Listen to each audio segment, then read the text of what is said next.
আমি যেহেতু সময়টা কম, আমরা জানি যে টেস্ট ম্যাচ 5 দিনের হয়, ওয়ান ডে হয় 7 ঘন্টার। তো আমি একটা কুইক T20 ইনিংস খেলতে এসেছি এখানে।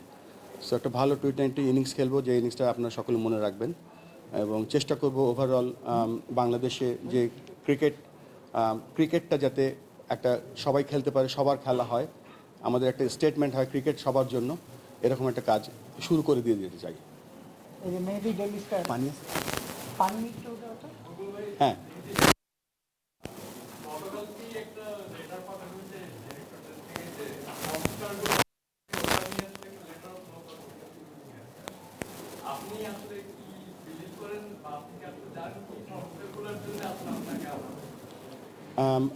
এর আগেও বলেছি যে আজকে আমি শুরু করলাম, তো আমি আর একটু ডিটেল জানি। তখন আমি একটা ফ্রেম অফ মাইন্ড নিয়ে এসেছি যেখানে আমি ক্রিকেটের কাজ করব।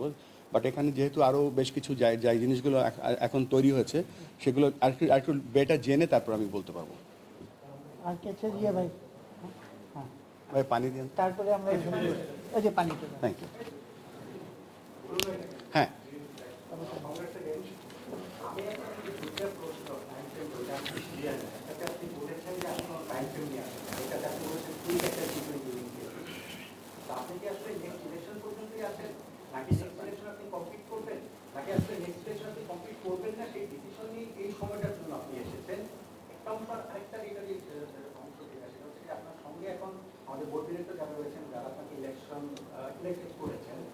তারাই ফরমার প্রেসিডেন্টের বিরুদ্ধে অনাস্থা প্রস্তাব এনেছেন এবং আপনার কলিগ তিনি আপনার ক্যাপ্টেন যিনি আপনারা একসাথে জানেন। আপনার মনে কি কোনো কারণে ওই সংখ্যার জায়গাটা আছে যে ভবিষ্যতে আমার বিপক্ষেও এরা অনাস্থা আনতে পারে? এটা তো ভবিষ্যৎ বলে দেবে। এটা আমি পাস্ট কিছু নিয়ে এই মুহূর্তে কমেন্ট করতে চাই না। কাজের আমরা আজ বলেছি যে একটা টিম হিসেবে আপনাদেরকে নিয়েও সবাইকে নিয়েই কাজ করব। আর প্রথম কোশ্চেন যেটা করেছিলেন টাইম ফ্রেমটা এই জন্য বলছি না যে আমার কিন্তু এখানে লম্বা সময়ের জন্য আমার এখানে আসেনি, এটা আমি বলতে পারি। তো এই জন্য বলছি যে এটা কোনো এক্স্যাক্ট টাইম নেই, বাট আমার অন্য এজেন্ডা আছে। অন্য এজেন্ডা হচ্ছে আমি যে ক্রিকেট উন্নয়নের কাজ করি, আমি সেটা কন্টিনিউ করব। সেটাও একটা শর্ট টার্ম অ্যাসাইনমেন্ট হিসেবে নিয়েছি। আর এর বেশি আমি কিছু বলতে পারছি না এই মুহূর্তে। তুমি বলো।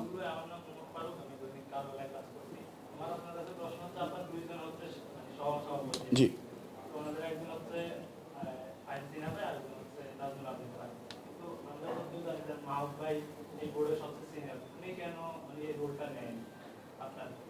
আমি বলতে পারবো না, এটা মাহবুব ভাই ভালো বলতে পারবে কেন। এই মাহবুব ভাই বলেন, এই আনসার করেন এটা।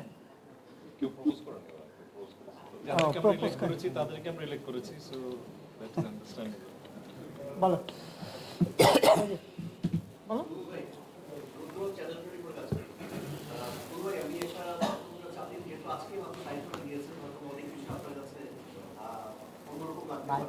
এখানে কিন্তু একটা ব্যাপার তো জানেন যে বাংলাদেশের ক্রিকেট বোর্ডের সোশ্যাল মিডিয়া থেকে অনেক বেশি ইনফ্লুয়েন্স হয় কিংবা অনেক বেশি সমালোচনা হয়। যারা চেয়ারে বসে বা যিনি চেয়ারে বসেন তাকে নিয়ে অনেক ধরনের একটা সমালোচনা হয় বা স্বার্থের ব্যাঘাত হলে দেখা যায় যে অনেক আপনার বিপক্ষে অনেক কথা আসবে, অনেক নোংরামিও আসতে পারে।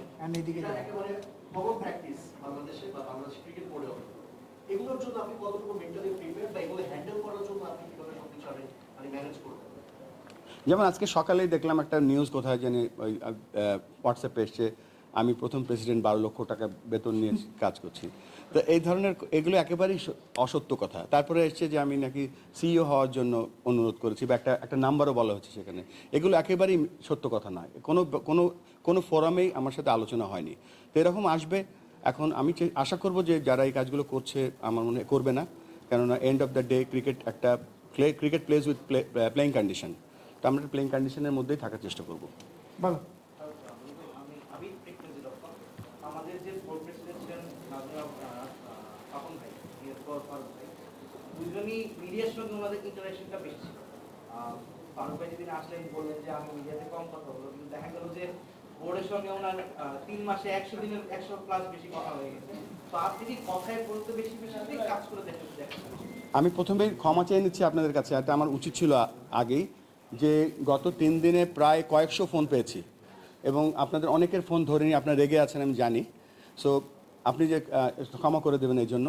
আর যে কথাটা বললেন, আমরা এখানে চেষ্টা করব, যেমন ধরেন ক্রিকেট অপারেশনসের যিনি চেয়ারম্যান ক্রিকেট অপারেশন নিয়ে কথা বলবেন, যিনি ফাইন্যান্স, যিনি মিডিয়া, যেখানে কমার্শিয়াল যেই জায়গাটা আছে তাদের দায়িত্ব থাকবে সেটা, এবং আমাদের মিডিয়া ডিপার্টমেন্টের প্রধান আছেন ইফতেখার মিটু ভাই, তিনি একটা গাইডলাইন করবেন। আমি ওই কথা বা কাজের আমরা মিডিয়া এসেছি, তো ওই মিডিয়া ক্রেজটা নেই, চেষ্টা করব না আসতে। যা আপনারা যদি আমাকে কম মানে চান তাহলে আরো বেটার হয় আর কি। ভাই, আমার নাম রিমন, আমি সময় টিভিতে কাজ করি। আমরা জানি যে আপনি আইসিসিতে বেশ বড় একটা পদে কাজ করতেন। আপনি কি বাংলাদেশ প্রথম ক্রিকেট বোর্ডের যেই সভাপতির পদটা পেইড না, আপনি কি প্রথম পেইড সভাপতি হতে যাচ্ছেন কিনা একটা গুঞ্জন শোনা যাচ্ছে, একটু ক্লিয়ার করুন। না, এই ব্যাপারে আর একটু ক্লিয়ার করি। Thank you. আমার যে এর আগের অর্গানাইজেশন ছিল ইন্টারন্যাশনাল ক্রিকেট কাউন্সিল, সেখানে আমি ডেভেলপমেন্ট ম্যানেজার এশিয়ার জন্য কাজ করেছি 8 বছর, সব মিলিয়ে 10 বছর এসিসি যাওয়ার পরে। তো সেখানে আমি একটা বেতন পেতাম। সো আমি যখন আমার অর্গানাইজেশন বলেছে যে যেহেতু তুমি একটা নতুন কাজে যাচ্ছ, you won't get paid. So ওইটার হিসাব করে এখানে কিন্তু কখনো, আমি জানি বাংলাদেশ ক্রিকেট বোর্ডের প্রেসিডেন্ট কখনো এটা একটা অনারারি রোল, তো এখানে কখনো চিন্তায়ও আসেনি যে এটা কোনো এটা পে রোল হতে পারে কিনা। ইম্পসিবল, এটা না, অ্যাবসলিউটলি মানে ফলস। হ্যাঁ, এই যে পিছে তুমি বলো, তুমি বলবা। হ্যাঁ, প্রথম ব্যাপার যেটা অনেক পরিক্রমা এবং ঘটনা প্রবাহের কারণে আমি বলেছিলাম বলবো আজকে 30শে মেতে এখানটায় বেসিক প্রেস, এবং এই পরিক্রমাটা আসলে শুরু হয়েছিল কিছু ফিনান্সিয়াল ইস্যু নিয়ে, এবং যেই ব্যাপারটা আসলে প্রকাশও পেয়েছে অনাস্থার যে ইস্যুটা নিচ্ছে সেখানটায় ব্যাংক ট্রান্সফার নিয়ে অনেক প্রশ্ন ছিল। বাংলাদেশ ক্রিকেট বোর্ডে আমানতটা হচ্ছে এই মুহূর্তে আপনার নেতৃত্বে ক্রিকেট বোর্ডে যেসব জায়গায় অথবা যেসব ইনস্টিটিউশনে ইনস্ট্যান্ট কিছু ব্যাংক ট্রান্সফার হয়েছিল, পোস্ট ফ্যাক্টর অ্যাপ্রুভাল নিয়েছিল, শুরু থেকে নেওয়া হয় নাই, বোর্ডকে শুরুতে জানানো হয় নাই, মাহবুব সেটা জানিয়েছে। সেই জায়গাগুলো থেকে বাংলাদেশ ক্রিকেট বোর্ডের এই আমানতটা আপনারা সিকিউর করার চেষ্টা করবেন কিনা ভালো জায়গায়, এটা আমার এক নম্বর। আচ্ছা, 1 নম্বরের প্রশ্নটার উত্তর দেই আমি। আমরা কিন্তু এই ব্যাপারে ডিটেল আলোচনা করিনি, তবে আমাদের এই আজকের আলোচনার ওয়ান অফ দ্য মেজর জায়গা ছিল সিএফও নিয়োগ করা, বাট আমাদের এই ফাইন্যান্সিয়াল যে ব্যাপারগুলো কত ট্রান্সপারেন্ট রাখা যায় আমরা চেষ্টা করব এটা ওয়েবসাইটের মাধ্যমে যতটা ক্লিয়ার রাখা যায়। এন্ড অফ দ্য ডে ক্রিকেটের টাকাটা বা ক্রিকেটের যে আয়, সেটা কিন্তু ক্রিকেটের জন্য, আজকের ক্রিকেটের জন্য, যে ছেলেটা আরও 10 বছর পরে বাংলাদেশে জন্মগ্রহণ করবে তার জন্য। সো অবশ্যই এই টাকা, এই যে ফান্ডগুলো আছে সেগুলো কীভাবে আমরা আরও বেটারভাবে এবং বেটার ওয়েতে আমরা ইউজ করতে পারি, বা আমরা এমন একটা জায়গায় এটা ব্যবহার করতে চাই, বা আমরা কন্টিনিউ করতে চাই, বা বলতে পারেন যে আমরা আরও ডিটেল জানতে চাই, তখন আমরা এটা নিয়ে কাজ করতে পারবো। তারপর এন্ড অফ দ্য ডে অবশ্যই আমরা এটা রিইনভেস্টিগেট করবো। রিইনভেস্টিগেট করবেন। আরেকটা ব্যাপার, আপনি শুরুতেই বলেছেন যে এপ্রিলের শেষ নাগাদ আপনার ক্রীড়া উপদেষ্টা আসিফ মাহমুদ সজীবের সাথে কথা হচ্ছিল রিগার্ডিং বিসিবি। ইয়েস। আপনি আপনার বক্তব্যের মিডিলে এসে বলেছেন যে এখানটায় অনেক ভুয়া নিউজ করা হয়েছে অনেক জায়গা থেকে, যেখানটায় আপনি সিইও হয়ে আসবেন, 12 লাখ টাকা নেবেন, এই সমস্ত আজেবাজে নিউজ হয়েছে অনেক জায়গা থেকে মিসকোট করে আপনাকে দিয়ে। তার মানে সিইও হওয়ার জন্য আপনার সাথে নিশ্চয়ই আসিফ মাহমুদ সজীব ভুইয়া এপ্রিলের শেষ সপ্তাহে কথা হচ্ছিল না। আমার সাথে আমাদের মাননীয় উপদেষ্টার প্রেসিডেন্ট হওয়া নিয়েও কথা হচ্ছিল না। আমাকে বলেছিল আপনি বাংলাদেশ ক্রিকেটের জন্য কাজ করতে চান কিনা, আমি এক বাক্যে হ্যাঁ বলে দিয়েছিলাম। আমি কিন্তু এখানে প্রেসিডেন্ট হওয়ার জন্য আসিনি। তো এটা পরিক্রমার মাধ্যমে আপনি বলেছেন আগে, এটা হয়ে গিয়েছে। তো আমি বাংলাদেশ ক্রিকেটকে সার্ভ করতে চাই, এখন যেই জায়গাটায় আছি সেই জায়গাটাকে সার্ভ করতে চাই। তবে এটা ঠিক, আমার সাথে কখনো কারো বাংলাদেশ ক্রিকেট বোর্ডের কোনো স্টেক হোল্ডারের সাথে সিইও নিয়ে বা কোনো নাম্বার নিয়ে কথা হয়নি। আরেকটা ছোট্ট প্রশ্ন, আমরা আগের প্রেসিডেন্টকে দেখতাম যে তার গাড়ির আগে একটা এবং পরে আরেকটা প্রোটোকলে গাড়ি যেত, আপনি কিন্তু বিদেশ থেকে দেশে এসেছেন, আপনি কয়টা গাড়ি ব্যবহার করবেন? আমাকে একটা সাংবাদিক কালকে বলেছে আপনি সবথেকে গরিব প্রেসিডেন্ট যতগুলো প্রেসিডেন্ট বাংলাদেশে এসেছে। আমার এই মুহূর্তে আমার কাছে কিছু নেই, আমি ওইভাবে কিছু করিও না। I try to live as very simple life, এবং চেষ্টা করবো যে সেই কাজটা ফোকাস করার জন্য, not to do other things. Thank you. দেব, লাস্ট কোয়েশ্চেন, নামাজ হয়ে যাচ্ছে ওই জন্য। হ্যাঁ, সরি। Thank you. হ্যাঁ, সেটা হচ্ছে যে লাস্ট 1.5 ইয়ার আমি বাংলাদেশের 19টা জেলায় গিয়েছি। তো বরাবরই হচ্ছে যারা ইয়াং প্লেয়ার উঠে আসছে এদের কাছ থেকে বাংলাদেশের লোকাল ম্যাক্সিমাম জায়গায় উইকেট নেই। প্রত্যেক জেলাতে প্রত্যেক বছরের জন্য বিসিবি থেকে 24 থেকে 30টা বল দেওয়া হয়। তো এই জায়গাটাতে আমার মনে হয়েছে যে বরাবরই যেখান থেকে প্লেয়াররা সবচেয়ে বেশি সবচেয়ে নেগলেক্ট। কিছু জায়গায় আছে যেখানে নেট করা হচ্ছে মাছ ধরার জাল দিয়ে, বাচ্চাদের কোনো ফ্যাসিলিটি নেই, যাদের বয়স 14-16 এই জায়গাটা আপনি প্রায়োরিটি বেসিসে যতটুকু সময় আপনি পাবেন এর মধ্যে কোনো ফ্রেমওয়ার্ক করবেন কিনা যেখানে এই জায়গাটাতে সবচেয়ে বেশি বা টপ মোস্ট প্রায়োরিটি দেওয়া যায়। আর সেকেন্ড কোশ্চেনটা হচ্ছে যে ন্যাশনাল যে স্টেডিয়ামটা আছে, কথা হচ্ছে যে 900 কোটি টাকা স্টেডিয়াম হবে, 76 কোটি টাকা অস্ট্রেলিয়া কোম্পানিকে দেওয়া হচ্ছে, যারা সো মেনি ডিসপিউটেবল আলোচনা ওই আলোচনা যাচ্ছে না।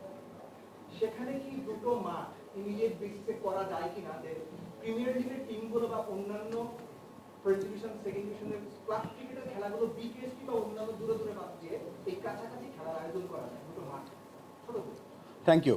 আমি বা আমরা বলতে চাচ্ছি যে ফ্যাসিলিটি নিয়ে অবশ্যই মাহবুব ভাই বলতে পারে আমার থেকে বেটার, তবে যেই ক্রিকেট উন্নয়নের কথা যেটা দেব ভাই বললেন, আমাদের কিন্তু প্রায়োরিটি নাম্বার 1 হচ্ছে দেশে ক্রিকেট ছড়িয়ে দেওয়া। আমরা অনেক বছর ধরে আমরা বলে চলেছি যে বাংলাদেশের, আমরা জানেন 2000 সালে যখন আমরা টেস্ট স্ট্যাটাস পাই তখন আমরা প্রমিস করেছিলাম আইসিসির কাছে, আমাদের যে পেপারটা ছিল যেখানে বাংলাদেশ ক্রিকেটের আমরা ডিসেন্ট্রালাইজ করব বা আমাদের রিজিওনাল ক্রিকেট বডি হবে। সো সেটার একটা প্রধান কাজ আমরা এবার করব এবং করে যেতে চাই। সেটা ফ্রেমওয়ার্ক অলরেডি রেডি, কালকে আমি বোর্ডের কাছে প্রেজেন্ট করব, আমরা সেটা নিয়ে আলোচনা করব। সেই জায়গাটায় 3টা ক্রিটিক্যাল সাকসেস ফ্যাক্টর থাকবে। একটা হচ্ছে যে আমাদের country wide robust coaching system থাকবে, সব জায়গায় কোচ থাকবে যাতে কোচের চোখ আর একটা সাধারণ মানুষের চোখ এক নয়। সো আমরা সেটা চেষ্টা করব সব জায়গায়, এবং ট্যালেন্ট আইডেন্টিফিকেশন করব। এবং 3 নম্বরে যেটা, সব জায়গায় আমরা একটা কম্পিটিটিভনেসের চেষ্টা করব, সব যেটা গ্রামে হোক, স্কুলে হোক, উপজেলায় হোক, সব জায়গায় আমরা চেষ্টা করব একটা কম্পিটিটিভ, সব ফান ক্রিকেট থাকবে, কমিউনিটি ক্রিকেট থাকবে, তারপরে সাথে সাথে একটা কম্পিটিটিভ ক্রিকেট বা প্রতিযোগিতামূলক ক্রিকেট আমরা রাখবো, যেখান থেকে আমরা ন্যাচারাল র ট্যালেন্ট আমরা বের করে আনতে পারবো। সেটা হবে আমাদের মানে টার্গেট নাম্বার 1। সো আমরা কালকের পরে আরেকটু ডিটেল আপনার এই প্রশ্নের উত্তর